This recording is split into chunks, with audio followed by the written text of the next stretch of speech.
So hi guys, welcome back to the Go Primal podcast. I'm Bast again, and I'm going to talk a little bit more about neuroathletic training. Just recently, in the last podcast, we briefly touched how movement is created and what different parts of the brain are contributing to movement. And I want to follow along with this podcast and talk a little bit more about systems that regulate muscle tone. I think one of the key takeaways whenever we speak about neuroathletic training is the graphic that I'm presenting you to right now, that if you want to get better at the motor output, yeah, of course, you can try to practice stuff and just do the motion over and over again. But very, very often, your body works in a way that it's not able to do a movement properly if you're lacking the stabilization required for that. And a lot of these stabilization demands are reflexive in nature. So how can we target these reflexive systems? The human body has a lot of input systems, how it's going to supervise the environment, how it's going to supervise the internal body function, the joint positions and all that. And very, very often, to improve the motor output, what can be done, and which has very often quite dramatic effects, is that we focus a little bit more on the input side. So the input side, what I mean by that is, if your reflexive stabilization on the left side is bad and you want to do something with your right arm or your right leg, your brain might be limiting your ability to do something with your right arm or leg because your left side is not stabilizing properly. And we can upregulate these systems very often by giving the body different inputs and learning how to process these inputs better to create reflexive stabilization in a better way. And these systems that we're talking about is, for example, one key player here is the vestibular system, your system of balance. So if your brain doesn't know where you're in space, or it doesn't know it really well, it has a hard time predicting what's going to happen next, you will have a very hard time kicking a soccer ball properly or getting really good at playing soccer. So what can we do? We can design very specific drills to upregulate the systems, the vestibular systems, the balance systems that are not working properly. We could move like a little bit higher up the chain once the input that we receive from the sensory systems is going to the brain. The brain needs to have a proper interpretation and integration of these inputs. So we can work on that. And then finally, we look at what's happening to the motor output. A quote that we oftentimes use is, do the drill, forget the drill. So sometimes we do something with the eyes, you do a squat again, and your squat like miraculously gets better because your reflexive stabilization is better. So it gets better without you thinking about it.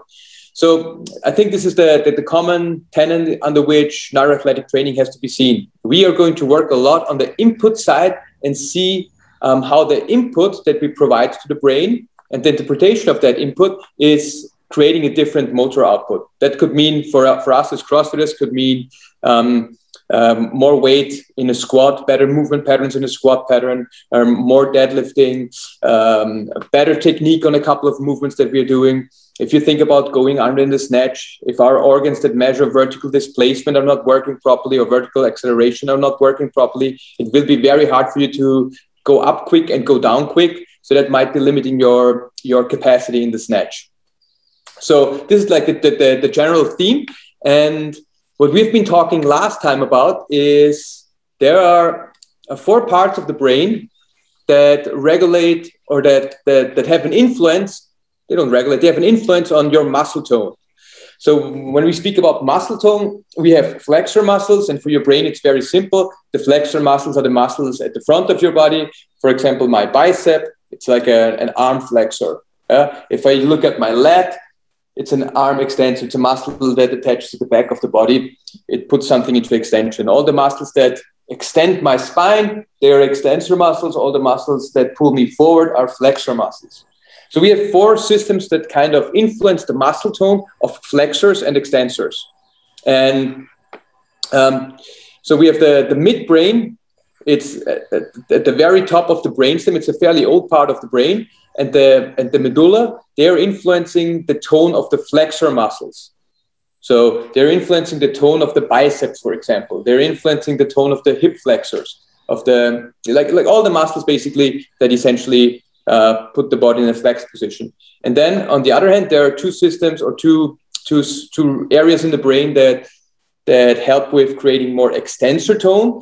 And one of these is the pons. It's right between the midbrain and the medulla. It's also part of the brainstem. And the pons very closely works together. You can see it in this picture with the cerebellum. So the cerebellum, it's a very strongly involved brain area in regards to movement control, accuracy, balance. So there's a lot of different functions, also some cognitive functions, and the cerebellum and the pons, they're working together to create more extensor tone.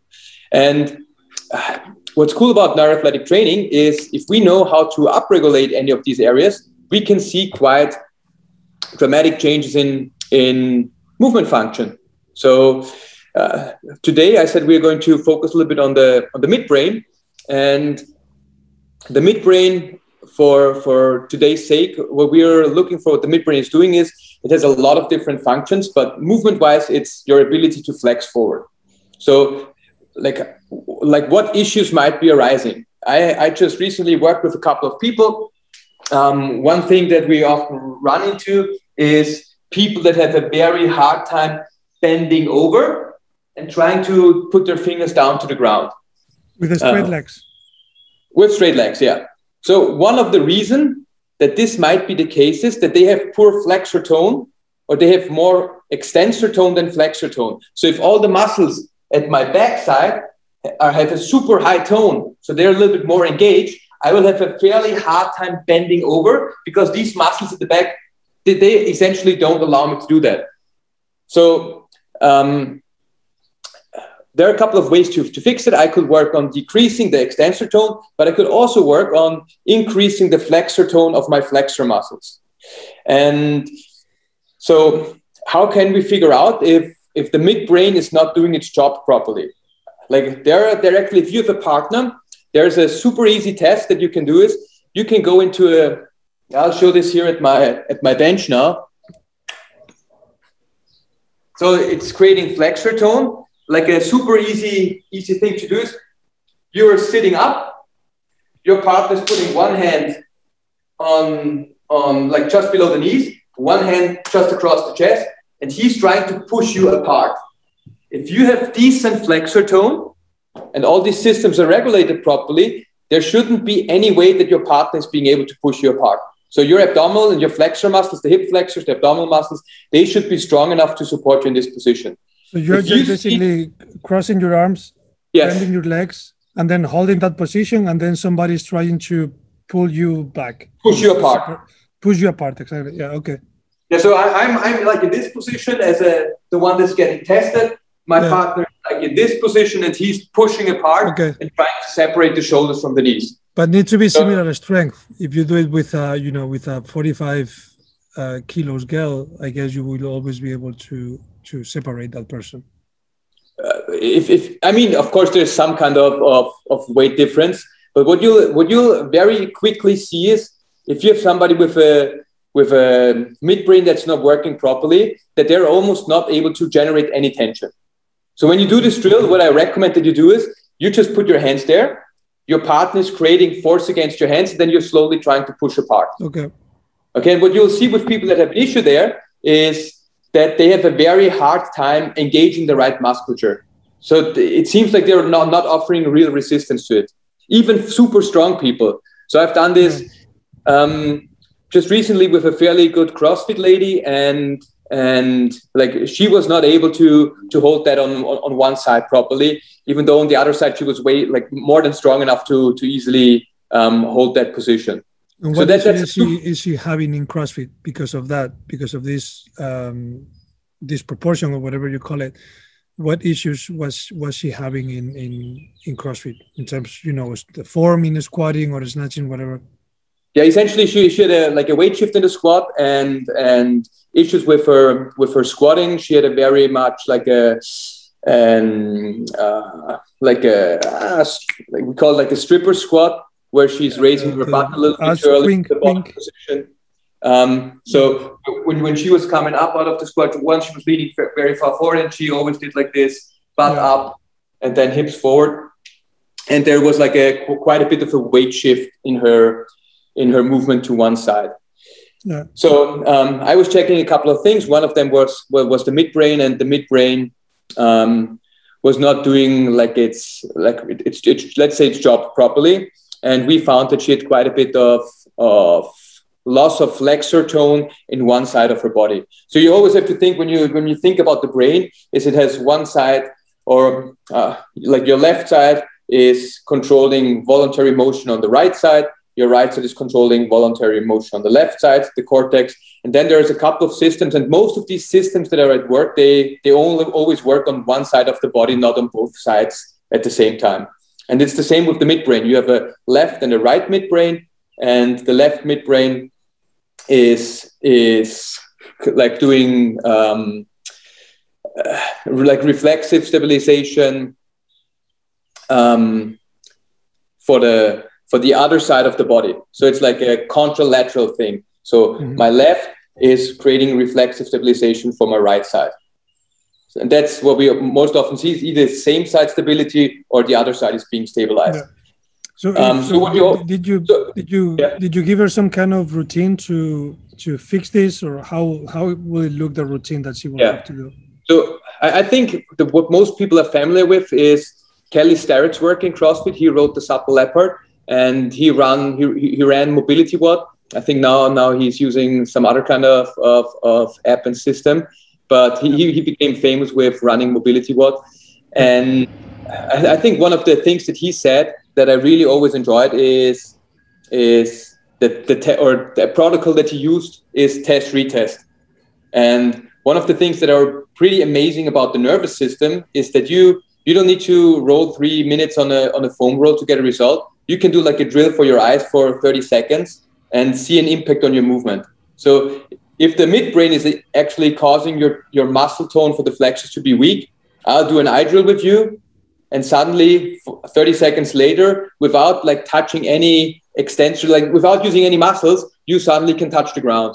You suddenly are able to hold that position. You suddenly feel, okay, I can engage the right muscles that flex my neck. And that's pretty fascinating. So what you should always do is not just do the drill and go like, okay, I've done a drill, but you try to do an exercise, you do a test, you do a drill, and then you see, okay, is the drill really improving my performance or not? So what will be the eye drill that you mentioned? And so I'm going to show you another drill. So in the midbrain, there are we call it nuclei in neuroathletic, or like in neuroanatomy, it's called nuclei. Nuclei is basically a nerve center that's controlling something. And there are two nuclei that control eye movements in the midbrain. So one of the jobs that these nuclei do is they're moving your eyes, and they're moving your eyes in towards the middle. So another test that you could do, and I'm trying to show this to you now, is, I'm going a little bit closer to the camera, is we call it a pencil push-up. Okay, so a pencil push-up. Yeah, it's a pencil push-up. I have letters here in my stick, but you can use the tip of any kind of pen. That works as well. And what I'm going to do is I'm going to... Can you unshare your screen for a second? So we can see sure. That's a great idea. So what I'm going to do is, let me find the right, that's it. Okay, so what I'm going to do is I'm going to do a pencil push-up. I'm looking at the tip of the pen. I'm going to bring the pen in nice and slow, focusing on the tip of the pen. And you see that my eyes should converge to the middle. Okay? The goal is the pen might get a little bit unsharp, but I still should only see one. If I see two pens or two tips of the pen, my eyes are not converging on the pen anymore. They're looking a little bit somewhere else. Exactly. You can even do it with your finger. Like focus on something little on your finger, do it with your finger. Okay, so what I recommend... Did you touch your nose? Did you get to touch your nose, or just before? If you're able to hold this position and see one pen, you can go all the way towards your nose, to the bridge of the nose. Shit. Okay? So the function of this thing is that both eyes move in to the center. What you oftentimes see, and that's how we can test it actually, we can test and train it with that, is if I'm doing this thing and only my right eye goes in, I hope I can, is only my right eye coming in? Yeah? Only my right eye is coming in. This means my left eye has a very hard time converging. And very often this is because the left midbrain is not working properly. Okay, so this is how I see a deficit, like a one-sided deficit. Yeah, if the eyes are not coming in at all, maybe I have a bilateral deficit. Both sides are not working properly. So the exercise that we could do is, and I recommend you can try it as well, Adrian. But so we do an easy forward bend. Okay, if you have an issue forward bending and touching the ground, okay. Today I feel pretty okay. I can touch the palms of my hand to the ground. I'm going to do the drill now. So the drill is I bring the pen in. I focus on the tip of the pen for a couple of seconds. I bring it back out. You can feel yourself doing it. Very often when you have a deficit on one side, you'll shift the pen to the side that is a deficit. Okay. Like really think about keeping it in the middle. And if I really know that one eye, because I always pull it to one eye or see in the video that one of my eyes is not converging properly, I could cover the other eye, move the pen laterally so the eye that's defect is moving in a little bit more. Bring it back out. Okay, I'll do this 2 more times. Okay, bring it back out. Last one. Okay, relax. Good. I'm going to stand up. I'm going to retest my forward bend. Okay. And for me, this feels way better today. So I can really touch the palms of the hand to the ground in a fairly easy motion. And so this is like a test retest. Does it make sense for me to do the drill? What you can also find sometimes is that a drill makes you worse. Or we find that actually quite often is that a drill is too high in the stimulus, that it makes your performance worse. So performance being worse, it creates a higher threat for the brain, is that you suddenly can only get down to here and not with your palms down to the ground. But let's think about this in like a sport-specific context now. If I'm doing a workout and the workout has toes to bar in it, and I have a very hard time like going into flexion, into like global flexion movement patterns, I have a super hard time getting my toes up to the bar. I will have a very hard time keeping my legs a little bit extended, getting my toes to the bar because the flexors have so much tone. And what I can do before I do the workout, in my warm-up, I could do, hey, you know what? I do some basic, whatever, joint mobilization for my posterior chain. I'm going to do like a couple of pencil push-ups, 5 reps, 5 seconds hold, getting away with it. But just by creating more blood flow, more activity in this area, I'm going to upregulate the muscle tone of my flexor muscles, and I'll have a way easier time doing a toe to bar. So it's a great thing to do when you're practicing something, when you're doing your stretching routine, your joint mobilization initially, do joint mobilization. You know that you have bad flexor tone, do some of the eye work. This is like a test and also a drill that you can do. And I'm going to show a couple of other drills as well. And then jump into your workout, do the skill work before and see how it affects your movement. How many times you should be doing the focus thing? Yeah, in essence, if you do like around 4 to 6 reps, you should be good to go. 4 to 6 reps, a couple of seconds holding it in there, should be good to go. So one after the other. Around like 30 seconds is actually very often more than enough. So I said one of the things with the midbrain is it controls eye movement. Another very effective way of targeting the midbrain is doing eye saccades, and the saccade is a jumping motion of the eye. I'm trying to show it like this.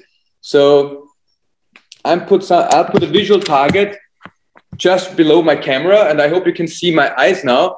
So what I'm going to do is when I look straight ahead, my eyes are neutral position. Now when I'm going to jump up to the camera, my eyes are going to get up. When I'm going to jump down to my visual target in the bottom, I'll do like an eye jump up and down. And the goal is that your eyes jump to the target and stay there on a focused way. They shouldn't move too high and then come back, but they should also be not moving far enough. Oftentimes what you see is that they jump a little, but they're off the target and then they go a little higher up. But whatever the drill is to activate the midbrain, so I'm looking straight ahead and I'm jumping up, down, up, down. So whenever I see clearly, I'm going to jump again. And you can go for 30 seconds, a minute of jumping up and down. Do you see how the eyes move? Yeah.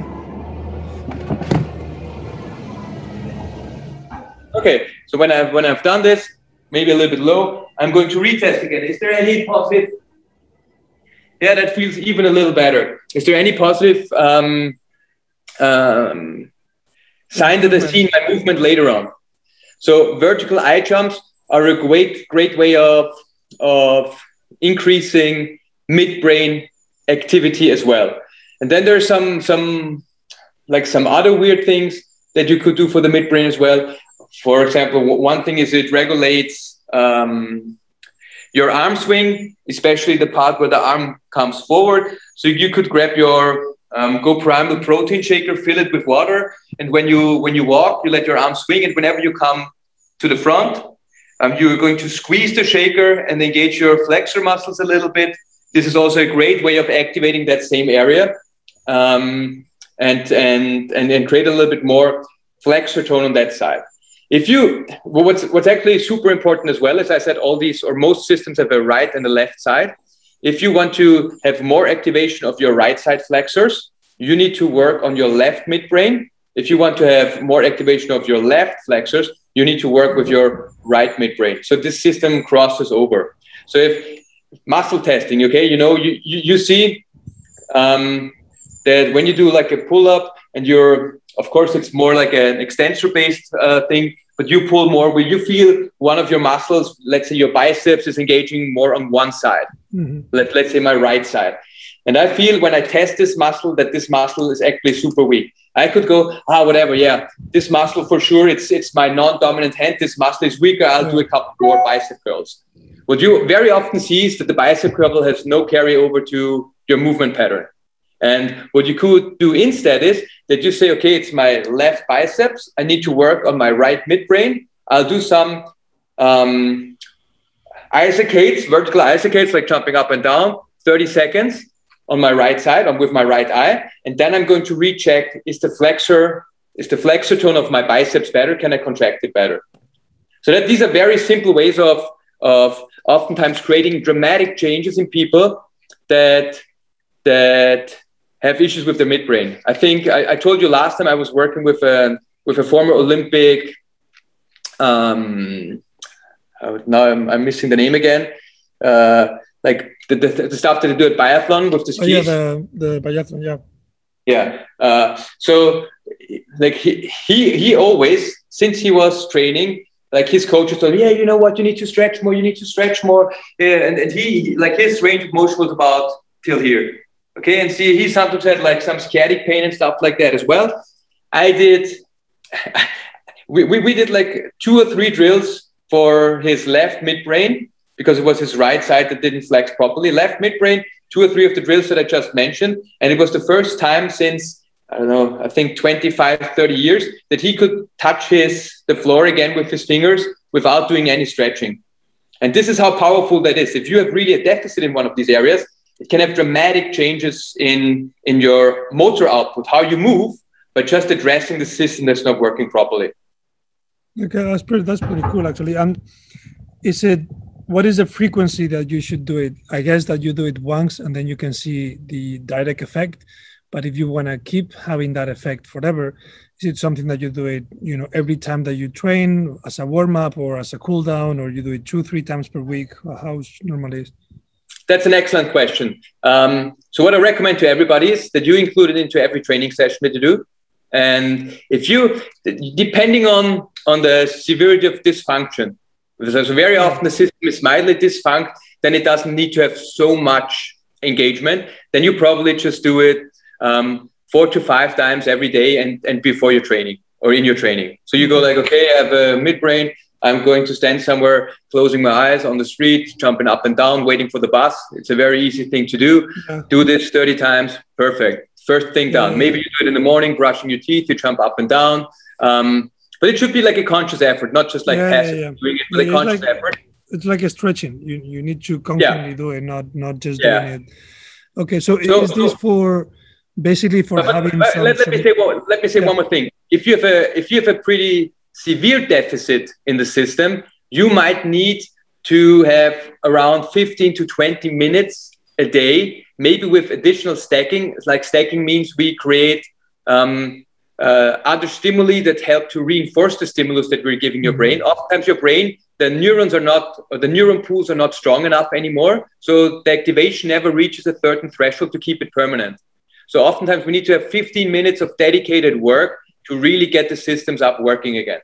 And this will sometimes it takes like 2 or 3 months to rebuild the system, but once again it has very dramatic effects on how you're moving. And you like, if you're one of the guys that has a deficit in the system, you know that there's something wrong. Or it's easy to see if you're a guy having a super hard time doing double unders. There is very likely something wrong with one of the systems. If you see yourself jumping with your head to one side and only using the other arm, there's very likely something off with the movement regulation in your brain. So besides the not being able to touch the ground with your hands, what other consequence will be of this impairment? Is there anything else that people see? Okay, I'm not able to do this and this, so then I should do that. You could think about, for example, if you have pain in doing GHD sit-ups, if your flexor muscles are not working properly, the synergy is not great, this might help you. If you have an issue getting your toes to the bar, doing a toe to bar, this might help. If you have an issue getting into a good hollow position, that's a drill that might help you when you practice that stuff. Okay. Like simple stuff like, hey, leg raises, how high can I raise my leg and keep it up there? Would be like an L-sit hold, like a muscle test. If you have an isolation machine where you can only test flexor tone, like hip flexor or like ab flexor, like an ab machine, you should be able to move more load when you activate the midbrain before. Okay. So it has on all the movements that require an active flexion, and even sometimes with a passive flexion, you'll see a good improvement. So I give another example with one of the athletes that I was working with on her squat. If you have an issue flexing that hip, what very oftentimes happens is that you move away from the hip. So you go a little bit more into abduction because that hip is not really good at flexing in the neutral position. Yeah. So by activating my left midbrain, I increase flexor tone on the right side. I probably have a more symmetrical squat doing that kind of drill if you want to be more unilateral with the work. But honestly, what I really recommend, I mean, you can play around with everything on your own. There's a couple of good books out there, especially from Lars Lienhardt. He's like one of the guys that made neuroathletic training super famous in Germany. And I think he's also one of the leading experts on neuroathletic training in Germany. You can experiment with yourself, but very, very often, or most of the times, it's like finding a good coach that helps you. Yeah, if you have an issue with a movement, find somebody that knows and understands movement and that is able to help you with that. And find a coach, get a good assessment of what areas are not really working well. If you have a lot of time and are willing to invest time to study, learn, and play around with stuff, but there's a couple of resources that you can use. Yeah, that's pretty cool. Yeah, I think that was great to get some exercises and knowledge of there are these problems on the movements and you can fix it instead of just doing the old school of stretching and maybe doing some kind of accessories or whatever. There is also another ways that you can improve your movement pattern. And it's super funny when you do one of these tests and your partner, like you create some tension and you can see on one side he's not able to generate any tension. Yeah, it's super fascinating that you go like, okay, the brain is not able to create any kind of tension on that one side in this muscle. And then you do the drill and immediately the person, even before he performs the drill, he knows that there's a difference. Yeah. If you're doing the right drill, obviously. Yeah. I mean, I guess these kind of impairments and movement imbalance, it will create some injuries at the end. I think the perfect example was the squat. If you are shifting to the side on the squat, you are charging more weight into one hip, so that hip is going to get impinged at some point, or the other one will get it in the back. You will get some issues in the back if you are loading weight into this position. Exactly. So that's something that I'm having actually when I'm squatting. I'm tilting myself a little bit, so I'm gonna prove that today, test that today, and see if I see any benefit. I don't have any issues touching the floor. I'm pretty flexible on that. But I'm normally, tilting myself when I'm racking the bar, when I'm getting the bar, I'm already a little bit like this. And so you're leaning to the side. Do you do the same thing when you jump with double unders, like that you're leaning to the side? Film yourself. like we could really do an assessment. I think that would be nice. And like do it like a session, and we put the session online and see if we can work on your squat. That would be good. Yeah, I think that would be nice to see. Like assessing your squat. Sorry. So I'm gonna do today the double unders. I'm squatting tomorrow, so tomorrow I can do the squatting. Especially is the back squat. The back squat is always putting the body in the rack, and I'm like this, and people are like, "Dude, you are really tilted." And I'm like, "No, I'm completely straight." They put me as I should be, and I feel like I'm something like this. Like I'm super, so I'm sorry. It's my so I'm like this the other way. So this might be something with your cerebellum and your vestibular system, your balance system. They're regulating the tone of the extensor muscles. If you had, for example, a TBI on one side, like a traumatic brain injury, concussion, something like this, if one of these systems is not working properly anymore, what will happen is that it might create too much or not enough extensor tone on one side. So your brain is constantly thinking, let's say the system that measures your head tilt, this one is dysfunctional. It doesn't send any signals to the brain. What will happen is you will feel, or your brain will tell you, when you tilt towards this side, because it creates more activity on that side, you're in an even position. Okay. So what will happen now is your eyes will tell you, my head is not neutral, and they will correct you. But what's still happening is the muscle tone on one side is regulated differently. So what's very often paying the price is your proprioceptive system. So your head is neutral, but you're like kind of skewed. You have like a scoliotic posture, something like this, because the systems are not integrating properly anymore. And the tone changes are still happening, but because your eyes are very powerful, they will keep your head in neutral, but the rest of your body is trying to accommodate. Okay, that's pretty cool. Yeah, I'll make the video today. Send it over. I'm pretty sure you're gonna see, even standing, I'm having one side higher than the other. Higher than the other. So I'm guessing when I'm doing double unders, probably I'm jumping. It's not something dramatic, but I'm pretty sure I'm jumping to one side probably than the other. I haven't noticed, but I'm sure. Cool. Yeah. Cool. Also, that affects the knees and the heels, because if you're always jumping into that side, this part is getting more weight than the other, and then you compensate. But you know what? I think very often it is like, I think injury is like the last step in a lot of processes. But the body is very efficiently at compensating well. I can see it for myself. Like I trained for almost like 17 years, and I think that the first time where I started like feeling my body a little bit was after 10 years, and it was not because of the training or anything that I did wrong with my training. It was, I had like less training volume, still tried to keep the same intensity, but I was sleepless because of my kids. I had a lot of work stress. So there were so many different influences coming into the mix that it affected my body differently, or my brain differently. And suddenly your compensation, if you have too much other stuff on the plate, your compensation doesn't get good anymore. But my point was, if you do something progressively over a long time, your body adapts pretty well to it. And it does not necessarily mean injury at the end of that process, but it can very often be injury as well. So, Okay, cool. But I think I like that. I like that point.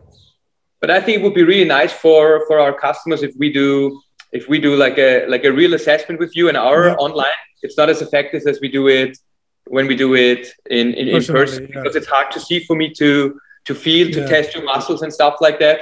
But I think it would be really nice to show that to our customers. Definitely. I'll do that today. I'll send it over. Cool. And I think one other thing that I want to talk about is bilateral versus unilateral training. That bilateral training is not bad by itself, but that a lot of people only do bilateral training, and that there are some issues with bilateral training that we can talk about. So I think that's another interesting topic to focus on. We can probably do the next one talking only about bi and unilateral training and the benefits. I think a lot of people know about the motor benefits of doing it. So obviously you are training one part isolated than the other, but I think there are some other benefits that you know about the neuroathletic training that is influencing that. It's not only that you do it in one side and you focus on one side and the movement is done. It's probably something else. Oh, there's a bunch of things that you might to consider in regards how we are wired to move, and a lot of the stuff how we are wired to move is unilateral. So you should definitely do unilateral training on a regular basis. Yeah, definitely. Not only bilateral training. Yeah, cool, Basti. But I liked a lot this podcast. I think it was really good. Cool. And I think it's a good starting point of providing more specific information to people that are listening, and then they can see, okay, this is what it is. This is how I can apply it in my everyday. So yeah, and I think it was also the practice was good, wasn't it? I think it's like easily doable and yeah, I think I'm gonna write down on the video the name of the exercise. So do 20 minutes of this and 20 minutes of that. Maybe adding if you add the name, people can always look online on cool. If they don't really know how it is exactly. So that I will do it as well. So that's practical information for them. Nice. Sounds great, man. Cool. Basti. See you next week. Yeah. Cool. Bye. Have fun. Bye. Bye.